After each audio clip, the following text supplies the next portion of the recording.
and welcome back to my channel, HannahFlemingHill, talking faith, life and learning for millennial Christians in the 21st century. So as I've coming back into this space of trying to reflect upon what it means to be a Christian and how to navigate that and things that I'm learning, because I do not know, I don't know anything, to be honest, but I've realised that one of the things that has really helped me to get back to a better place, both within kind of just myself and I think sort of getting back closer to God, is to be aware of the habits and the behaviours of the habits and the behaviours of the things that I do that do or do not put me in the best place. That sounds very vague and not very helpful, but essentially I've realised that one of the things I need to remember to do are to remember the habits and the exercises of a life of faith and keeping close to God, because it is only by pursuing God and pursuing Jesus and pursuing that life of faith will actually anything ever work. I think it is by pursuing that the other stuff just seems to work, whereas if we prioritise the other stuff and push God further down our priority list, that is where the mess happens. And so I think, and well, I've heard this said elsewhere, but equally I think I've really learned this, is that the life and the rhythms and the practices of a Christian are not just a one-off, do it on a Sunday and everything could be okay. It is like, you can't go to the gym once and go, wow, everything's perfect. Or you can't just eat one meal on a Sunday and expect the rest of the week for you to not be hungry. You do need to physically sustain yourself throughout the week to be able to survive. And I think the same is so important for our spiritual lives. We need to make sure that we are feeding ourselves, that we are exercising, and that we are that we are doing the things we need to do to move in the right direction with God. So today I thought I would share 5 things. They're not actual kind of, I suppose, all tangible things, but 5 things as opposed to necessarily the rhythms and the practices, but 5 things that are, I would say, probably vital to me doing those rhythms and habits, to ensuring that I am keeping close to God and pursuing Him to the best of my abilities. The first thing is my printed Bible. Oh, look, it's all shiny.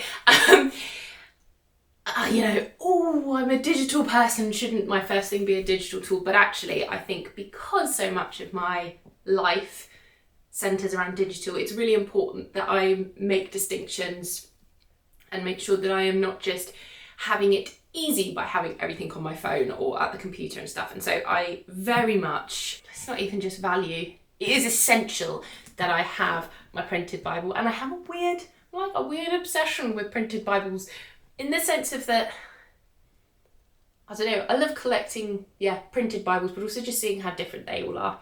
I think that's, I think probably an unnecessary amount, but I don't think they are necessary, so that's lovely. I've had this one for quite a while. I would like probably a bigger study Bible that has like a lot of other stuff in it, but I have to say, I love this one. Because it's cute, it's got the kintsugi kind of gold bit in it. It is NIV translation, but for journaling and verse mapping, because it has, I just had a bit there, extra sort of pages and stuff in it. Where's my homepage there? I haven't actually done the homepage for a while, but it's got bits that you can colour in, which is lovely. And where's the one I showed the other day? And I do like the side, is it in Romans? I know it was somewhere in the New Testament. But there are pages that where it's got a decent margin, which is helpful. Oh, where are you, page? Anyway, there we go. So that I do find myself, I don't know if that's coming to focus, probably not. There we go. Like, it's a really, my art is not good, my drawings are not good, but so that section is Ephesians 6:14. Stand firm then with the belt of truth buckled around your waist, with the breastplate of righteousness in place, and your feet fitted with the readiness that comes from the gospel of peace. Take up the shield of faith, with which you extinguish all flaming arrows of the evil ones. Take the helmet of salvation and the sword of the Spirit, which is the word of God. So for me, it's quite nice, it's talking about armour and stuff. So I drew a little soldier on the side. So yeah, and then other ones I've got writing, either questions or something that the minister said in the sermon where it's very helpful. I went for a while of only relying on digital, but I have got more into realising that actually I think the printed version is hugely valuable to me. And in my time in the morning, I am actually reading a couple chapters. I'm just straight reading the Bible through, which has been interesting because because it's not either a study guide or just one verse, one chapter or something that is being looked at in the Sunday service, because I'm having to read as it goes. That actually you have to kind of read the stuff that you wouldn't necessarily want to read. It's not the interesting stuff to read, but actually it's still so important. So I really love this Bible, and for me this is vital. And so making sure I'm spending time in the Word, and it being printed Word, not all just digital. Then the second tool is my Bible app that I have on my phone that is currently being used to record. So insert some B-roll here. I do really, actually it's not even just the Bible app, but the Bible apps or the Christian apps that you can get on a phone. I really, really love YouVersion Bible app because you not only have sort of multiple translations, and so that's very helpful. If I've just got my printed Bible, I can only read the NIV, whereas sometimes if you're at something, I don't know, so we were doing a devotional at work once, and it was read in one version, and then I was like, oh, I wonder what it says in King James, and that was easy enough to just, because I already had the chapter up, is just swap the translation. So yeah, you've got the Bible, you've got the translations, there are study guides and sort of reading plans of a variety of topics and themes and lengths, and it's very helpful it all being in one place rather than needing to have a book, or if it's just something I want to do on my own. I find that very helpful. I really appreciate that. And then there is this sort of other elements that are on, especially the YouVersion. So the daily devotionals are very helpful. Again, there are kind of typically the generally observed verses and things, and so there is sometimes you do feel it's a bit pick and mix, or not even pick and mix, but it is the nicer stuff that is picked. So sometimes you don't find it is as challenging necessarily, but I really appreciate that there's there's a reading, there's someone talking about it, there is some sort of guidance on prayer and sort of how to structure that. So I do find it very helpful. So I do also love, as much as I love my print, slightly less than I love my printed Bible, I do really appreciate the Bible app. It is also very helpful when travelling, so sometimes it is not entirely practical to take the printed Bible with me, and so I do find it very helpful of being able to know that no matter where I'm going or what I'm doing, I have got a Bible with me. Several years ago, I did do a video on some really cool things that I love about it being on my phone. I can't remember the title of it, but I will insert it in one of these corners. Even though aspects of it has changed, it is still very, very helpful. I think it's also important to remember as well that it's not sort of one or the other within both of these, the printed and the digital. It's actually together they make an incredibly valuable time for me and guide me and help me go in the right direction. So I don't think it's sort of picking one over the other, or sort of it's one or the other. It's both of them together. They both add so much. The next thing that I find that I really, really need throughout the rest of the week is worship music. And that may range from like the traditional to the slightly more modern to the sort of church. We can sing this all together, you know, what's the word? Collaborative worship, everyone's coming together, corporate worship, or the more kind of, I'm really loving some lo-fi Christian, not acoustic, instrumental music that I can just have in the background whilst I'm working, and it's not sort of like sung stuff, but a lot of them are very recognisable tunes, but it isn't just a sort of slightly different vibe that I really do appreciate. I find that music in general very much affects my emotions, and it is something that I find I'm very connected to, and so often I have found that I have listened to music that hasn't really put me in the right place, and so I am trying to get to the point where if I just want some music on, then I am automatically going, right, well, what worship music do I want to listen to? So it might be that the style or the energy of it might change slightly, but it is worship music, and that it centres around worshipping Jesus, and that is where my mind goes. And so maybe I'm in a bit more of a lower state, and so maybe I just want something more reflective, but that is a bit uplifting, or maybe I'm in a really grateful place and I do want something high tempo, and that will really like hype me up further, but that is really a place where I can go to express myself. And so I find that making sure I'm picking the right music, of just making sure that it's worship is my first call, but then being able to go, actually, can I find the right stuff to put me in the right place, and sort of appreciating finding new playlists and new music to listen to. And that doesn't always have to be the only things that are played in church, but actually, so I very much find it interesting of the kind of more church worship music, as opposed to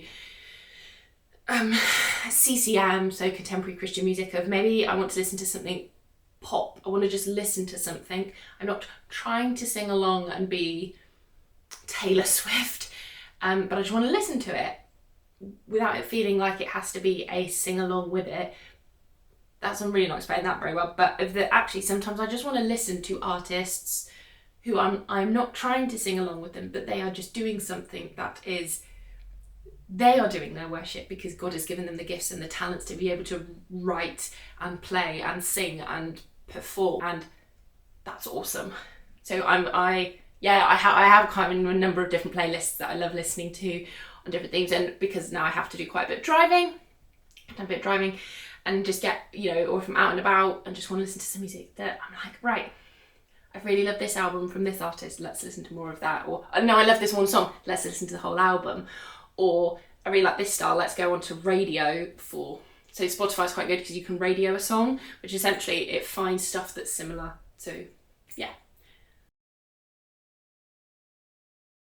So the next thing is not a thing, it is just being outside and enjoying nature. So I, for always, I think, have found a closeness to God in nature, whether that is walking, hiking, running, in the forest, on the hills, by the cliffs, or sea swimming. It's just, gardening even, getting out and being in nature for me is a real that's just where I really feel connected to God. And so is making sure that if I am in that kind of less than great space of going, when was the last time I actually went out and just was, and not trying to doom scroll on Instagram or TikTok on my phone whilst out and about, but I'm just listening to the birds singing in the morning, or just in awe of the views that I can see, and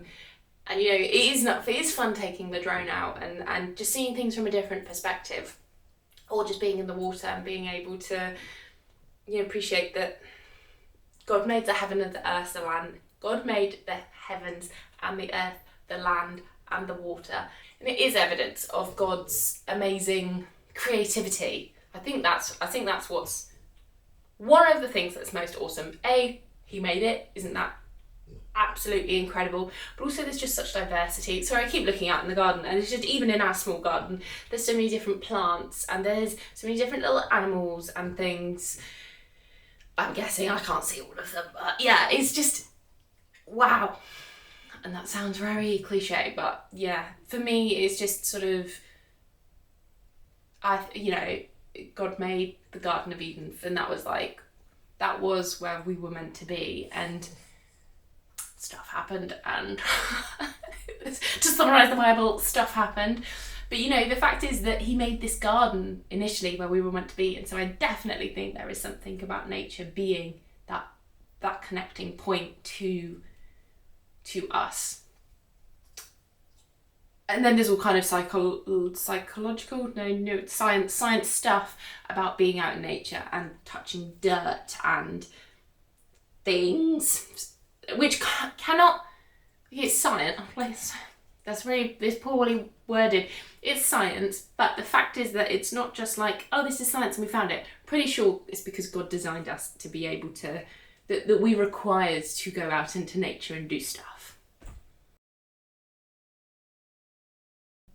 And then the last thing that I find is so helpful, and I think it's probably the one that I kind of struggle with the most in activating, is community. And whether that is on site or online, it is about making sure that you are with a group of people who are a safe space for you to share worries and concerns and celebrations and gratitude, and that you can pray for, and that you can worship with, and that you can be with, and that you can learn and you can disciple each other, and that it's not about a kind of like one-dimensional, I'm just going to get everything from you. A bit like an aspect of church very often is that you just go listen to the pastor, listen to the sermon, and okay, I'm done, that's it.